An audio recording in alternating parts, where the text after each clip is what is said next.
Hi, I'm Jalen Rose, and welcome to the Renaissance Man podcast, proudly presented by the New York Post, a show where we cover trends in fashion, entertainment, current events, and everything in between.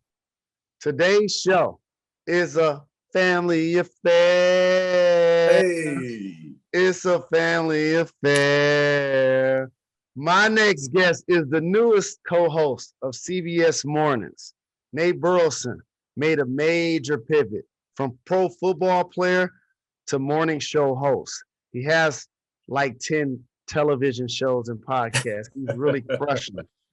And he made a huge impression on our most recent guest, the Queen, Gayle King. You can find him on the small screen every day, all day. And I'm just so happy that my brother, and more importantly, former Detroit Lion is joining the show, Nate Burleson.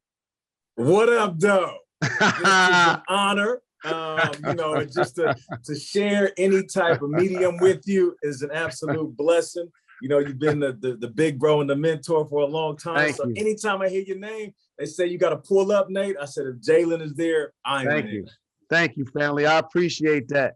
And I know your background and I know your story, but I'm going to ask you questions like I haven't been stalking you in your career for a long time. It's all good.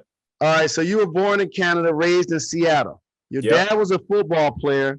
Your Yep. brother played in the NBA. A lot of people Yep. don't realize this. You were the only two siblings to ever play in the NFL and the NBA at the exact same time. Yeah, in two Well, different sports. yeah, two different sports. He was playing for the Charlotte Bobcats while I was playing for the Minnesota Vikings. So it was pretty surreal. Shout out to my mom and dad. They raised 4 boys and did it the right way with struggles along the journey. Absolutely. That's where I was going. So what was it like growing up for you? And when did you know you wanted to pursue football? Well, my dad played in the CFL, like you said, played a little bit in the USFL. So he didn't have that long money. So growing up, I didn't know my dad as the football player. I found that out as I got older and started to pursue football. I knew my dad as the dude that left the house, worked a 9 to 5 plus overtime. And my mom did the same thing. So raising 4 boys, it was a competitive household. And there were times where, we might have been a little broker than average. And when you're young and your parents are handling it the right way, you don't really know. If you're eating top ramen for 2 weeks straight, you just think top ramen is delicious. And then when you get older and have kids, you realize, oh, they bought that because it was the cheapest thing to buy and to make. So there was some struggles on the way, but they did a good job, man.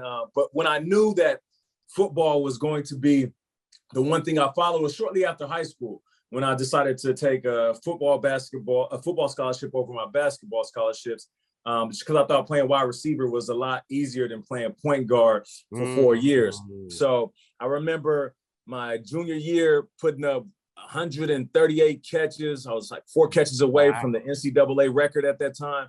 And I was like, damn, I put up all those catches in a season.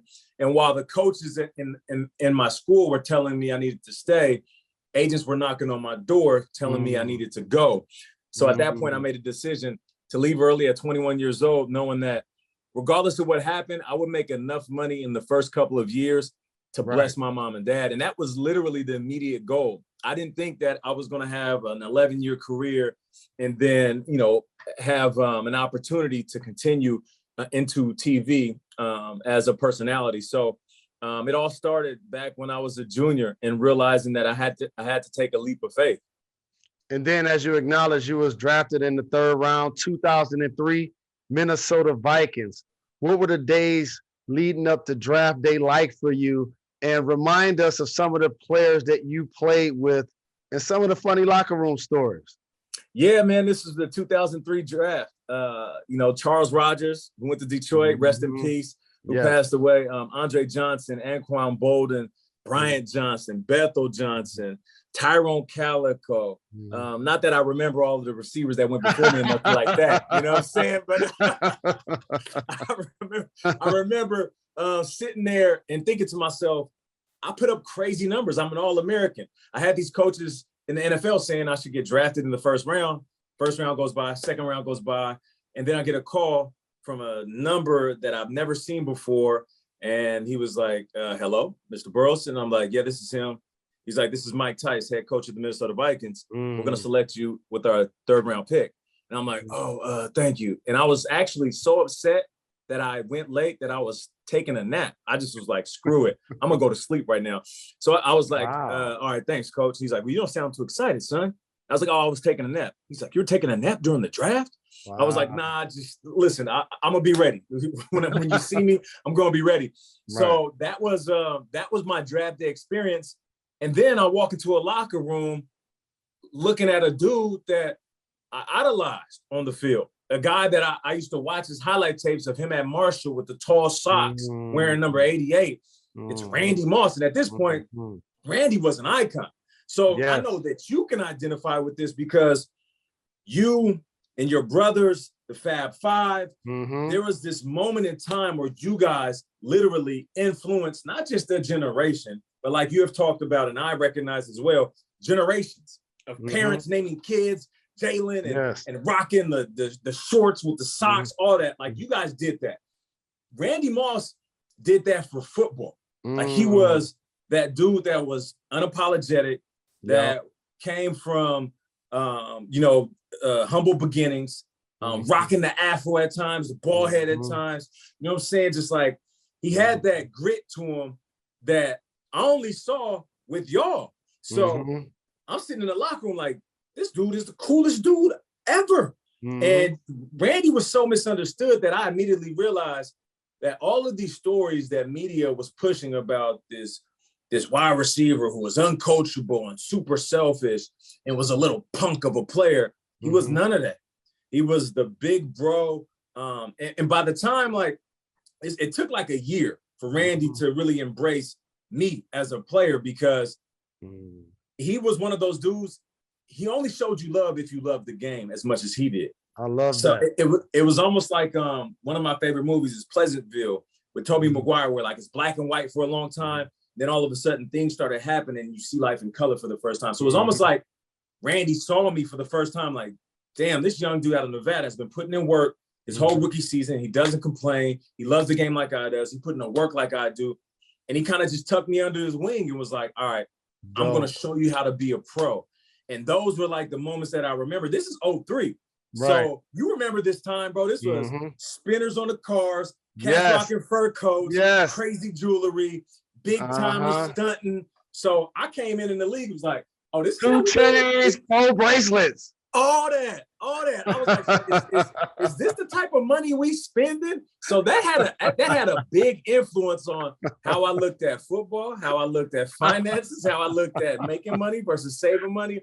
It was a wild time, man. And I was able to play with guys like that, Randy Moss, and then years later play with Calvin Johnson, 2 of the biggest deep threats of all time. So, it was okay for me to be the Robin to their Batman. Like, there's no shame in my game. It's okay to wake up knowing, like, God blessed him with the special stick.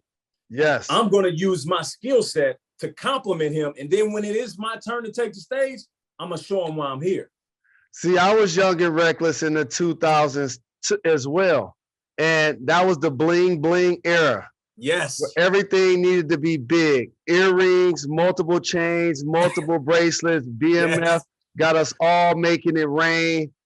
Facts. That's what that era embodied. And I said the majority of players, including myself, spend 100% of their first contract. Facts. Because you buying everything for the first time. Can you back me up on that? 100%. Listen, I remember getting that check, my 3rd round check after taxes. It was like $524. You know what I'm saying? So I'm thinking $500,000. What? This is wild. So I went in. This is what I did. I bought the athlete starter kit, as I call it. I went and got the Escalade, right? And because all these dudes on my team was stunting, I'm looking at them with the big rims and the interior. So I'm putting TVs on top of TVs. Real TVs. I got video games in the back. I'm never even in the back. I'm sitting there like, what am I doing? But one thing I didn't do, I bought like a small little chain, but then everything else was fake. I was like, you know what? They're not going to know. I'm going to go get this fake Rolly. That was smart. Big earrings. That move. But I kept spending. And I remember my coach out of college, shout out to DJ McCarthy. He was like, buy something they don't make anymore. So I'm like, what? Like a custom chain? Like a fancy car? He's like, nah, buy some land, buy some real estate, go get you a house. And if I can go back to young Nate and tell him, I would tell them to buy some of those things. I'm blessed, though, because I was able to make a couple of contracts after that, which is why, just like you, I'm very vocal to these young guys. Correct. I'm not trying to tell you to save money because I'm trying to big brother you. I'm trying to tell you to save money because I wasted so much and I wish I would have invested in other things. Correct. And giving you game. Like in the early 90s, when I was in college, we didn't even know what a credit report was. Oh, that wasn't something that was even getting discussed. So when you get the money and then you buying everything for the first time, you taking care of everybody for the first time, and then you seeing the taxes and all of that for the first time, it becomes overwhelming. It does. And the trust factor isn't there because we didn't necessarily grow up in households where my parents had a diverse investment portfolio and they were teaching me about stocks and bonds and annuity funds. They weren't teaching me those things. So when somebody did try to approach me with that, it was either one or two things. One, I didn't trust you because I heard the horror stories about individuals signing over power of attorney and then getting robbed of their money. Two, it scared me because of ignorance. It sounded like a foreign language to me. Yes. So even when you were trying to break it down in layman's term, I was crawling myself into a corner because I'm thinking I don't know what you're saying. Are you speaking a different language to me? Are you trying to rip me off? Or are you talking circles around me? But all of that was my lack of knowledge on the subject matter. So these young guys, what I do appreciate about the leagues, and I believe it is all across the board, they're at least presenting it to these guys. Now they can decide which way to go down the path of financial investment. And once you started getting more experience and getting other checks, one of those teams was my hometown, beloved Detroit Lions. Facts. Nate, we're winless again. What's going on with this year's Detroit Lions led by Jared Goff? I saw Dan Campbell talking after one of the games and he was in damn near tears. And I felt that. You know, while the world is laughing at Detroit, you know how this is. You have a different type of connection to the city. So when you're seeing the team struggle, losing by field goal, record-breaking field goal, overtime field goal, last-minute field goal, you're thinking to yourself, man, this is just our luck. Here we are again, Detroit, singing the blues. It seems like the world is against us. But in reality, when you break down those games, I think it's just youthfulness. It's a new coaching staff, new players. They haven't learned how to kind of eke out those tough games yet. That takes time. That takes chemistry. You know what? It takes bumps and bruises and wounds that you can look at and say to yourself, all right, we know how to compete. I remember when I got to Detroit, I was 2 years removed from the 0-16 season. The year prior, we were 2-14. So there were no expectations, really. We won a handful of games the year I got there. But it took a while for us to not only weed out players that didn't want to be there, but weed out that mindset that was literally entrenched in the spirits of the players. And then that following year, we made the playoffs. And it was like, we won a Super Bowl in Detroit. No doubt. You know, it was crazy. When I got to the locker room, the first day I got to the locker room after signing there, a guy that I knew from a previous team, he was like, yo, Nate, what's up? Man, I'm tripping, bro. I didn't know that you signed here. And I'm like, yeah, why are you so surprised? He's like, oh, I thought it was a rumor because I knew there was a handful of teams that wanted to sign you after Seattle. Like, it's just crazy because I just feel like players come here to die. Like, this is where you bury your career. And he kind of giggled about it. And in my head, I'm thinking, they pay this dude.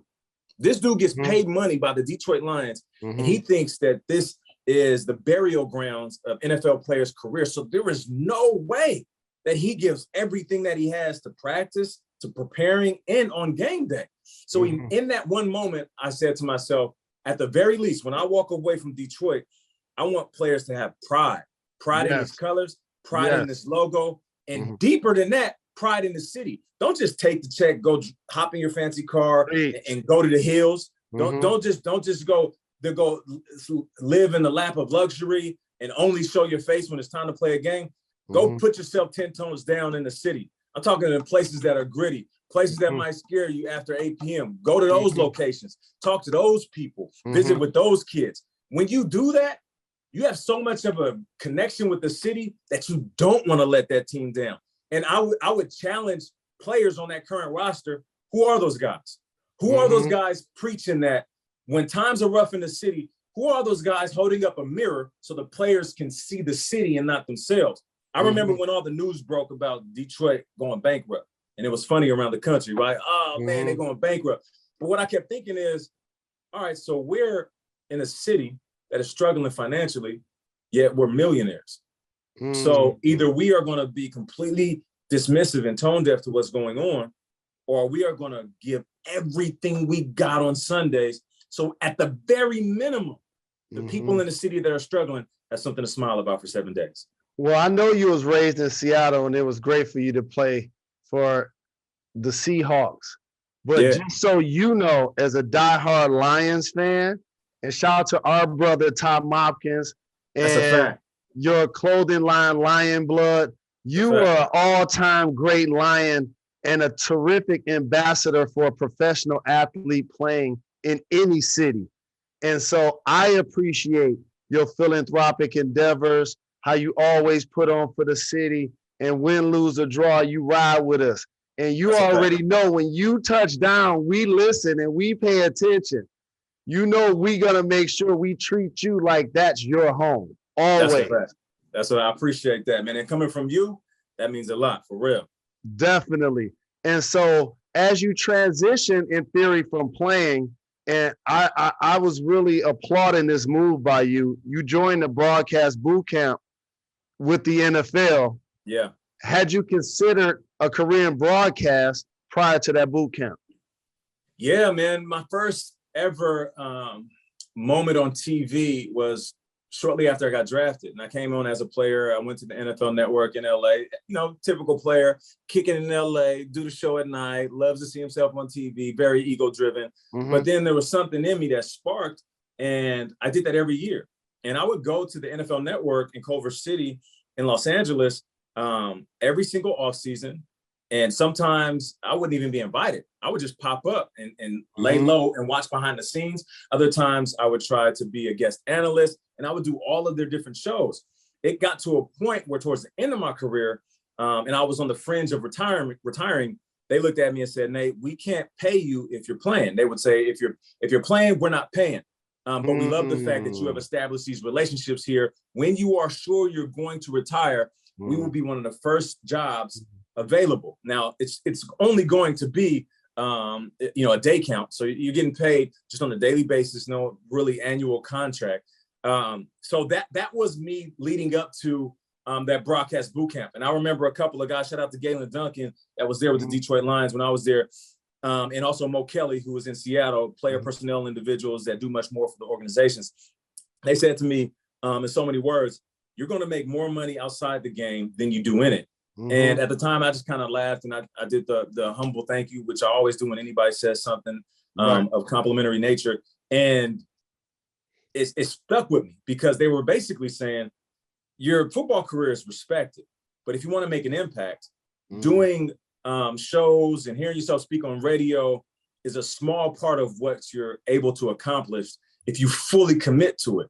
So once I went to the broadcast boot camp, and ironically, JB was there, James Brown. Legend, OG. Yeah, legend, the OG. And it was one of those things where I was a standout. They kind of patted me on the back and said, hey, Nate, like, you're a standout and we love what you do. When you do retire, you're going to have plenty of places that want to hire you. But I walked away feeling more inspired because I realized there was a lot I didn't know about the craft and the art of being on TV, about being concise and confident, the preparation. I still at that point didn't know how to call a game as a color commentator, script writing, the details behind the scenes, production, and what it's like to create a segment, produce a segment, and then go out there and host and be an analyst in a segment. So I felt like a rookie again. And I think in that moment, I thought to myself, all right, if I want to create a new chapter, one that is fulfilling, I'm going to go into TV. And not only that, it's going to be hard. And in 2014, I put my head down and I started working. I think everything that the NFL offers to the viewer, I worked in those spaces. And you know how it is when you first start, it's not like the money's big, but the opportunity is. Right. Well said. And I'm curious because you're a voice of so many things. And in professional sports, in particular in the NBA, 96% of the players are vaccinated. Yeah. I am as well. I've been a champion of doing so. I have been somebody looking at people that's like they're crazy that choose not to get vaccinated. That's my personal choice. But a player like Kyrie Irving Right. in the NBA, what advice would you give him? Well, one, I have to have some sensitivity to Kyrie because, one, it is a personal choice. People say, well, you don't just get vaccinated for yourself, you get vaccinated for your team and your family. We don't know what's going on with his family structure that could be causing him to make his decision. So I had that sensitivity. And thirdly, and this is on the opposite end of the spectrum of me understanding or having some understanding, is that there is a lot of misinformation. I'm not saying that he has misinformation, but there is a lot of information out there that can cause hesitation. Now, just like you, I'm fully vaccinated. I wanted to make sure when I did that I had all of the information that I needed. So I am safe, my family is safe, and the people that I work with. And I work for CBS, NFL Network, and also Nickelodeon. So I wanted to make sure that when I stepped into work, people weren't concerned about their health. I think that's the biggest thing. I heard Charles Barkley speak on this, Shaq, among other guys in the NBA, Magic Johnson, Kareem, and of course you. If Kyrie does indeed want to play, I feel like he should heavily consider getting vaccinated, even though he is hesitant about it. Now, if it was a decision where just wholeheartedly he did not want to do it, then like I was talking to with my brother, who was a coach for the Minnesota Vikings, shout out to my guy, Kevin Burleson. He was saying, Kyrie might just sit out. And if he sits out, then we can't blame the NBA for not paying him. And we can't blame Kyrie for dealing with the consequences. I would say to Kyrie, you are one of the best players in the NBA, one of the best guards to ever touch the rock. The NBA is better when you are healthy and on the court. So I would love to see you healthy on and off the court. And I would just say, consider getting vaccinated. That's well said. And I know your time is limited, but I have to ask you about one thing. Yeah. Your rap career, family. You know what I'm saying? Your rap name is New Balance. Yeah. What's been your connection to hip hop throughout your life? What are you listening to these days? And are we going to get a new rap project from you anytime soon? Yeah, no doubt about it. Just like you, I grew up in the culture, so I'm heavily influenced by hip hop. It's more about, just like you, when you listen, the lyrics and the way they're put together. I feel like some of the rap artists that we listen to and admire are some of the greatest poets this world has ever seen. I listen to music on a daily basis. And I write all the time. Most of it is in the form of poetry, but I'm always ready to drop a 16. I've been working on a project and trying to put some stuff together. So I got something on deck, always got something on deck. You know what I mean? I love that. I love that. Stay tuned. My man got some bars on deck. I got bars on. Listen, hold on, wait. I'll give you an exclusive. Just let's do that. Like, you know what I'm saying? And this is just something that I wrote about what was going on in the country. And I just thought it was very fitting. All right. So this is called The Mission. What's the mission? Hate is our addiction. Please sit down and listen, because we need an intervention. What's the mission? Is it vision? Ironic 2020 had us seeing things so different. We're supposed to be equal, but that message isn't clear though. My feelings of supervillains are acting like superheroes. Another sketch to reflect who's dead in the streets. Illustrate pain, stained blood, red in the streets. This is our lives. Explain it, why I try. If you're not Black, it's hard to connect like Wi-Fi. What's the mission? Is it silence? Because if you ignore the violence, then that means you are complicit. What's the mission? Are we in this together? Because indecision only leads to our division. For every senseless murder that you heard or you witnessed, we will fight for equal rights until the day that this is finished. That's the mission. Bars! Bars! And you know what that reminded me of? And I appreciate how you spit, because of, I was watching KRS-One and Big Daddy Kane's verses. Yes, sir. And Hip hop. That sound inspired by those type of artists who gave us intellect, politics, and discipline in our bars, in their bars. So Chuck D and Karis, those are like uncles. Yeah, that's a fact. In the studio. They are professors that taught us how to write and how to listen. They taught us how to listen to music.